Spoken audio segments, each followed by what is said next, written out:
Young Mantikno coming away in Anik. Papirmahin po namin kayo na ika-cancel niyo po. Ano po? Mismo ako mismo. Ikaw po ang pipirma, ma'am. Na sa inyo po kasi nakapangalan, ma'am, at ipapakancel niyo po. Sir, ano pong company niyo? Kami po. Ay, kami po, ma'am, nagdi-deliver lang po. So, courier service lang po kami. Anong courier? Kami po. Oo. RBC Courier Service po mula Manila po. RBC? Opo. Patingin ng ID mo. Pwede, doon po, andun po sa... Ay, pwede i-cancel namin yan kasi wala kaming alam na order Opo. namin na ganyan. Okay? Yes po.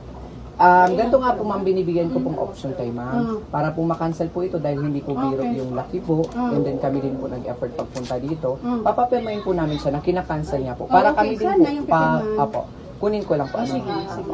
Pero kalma lang tayo, ma'am, ha. Wala po kaming kasalanan, ano po. Oh, sige na. Apo. Kasi kami po taga-deliver. Oh, okay lang kung Apo. wala kang babayadan. Opo, Uy, opo. tuwang-tuwa ka nun. Yes, Pero pagbabayadan 25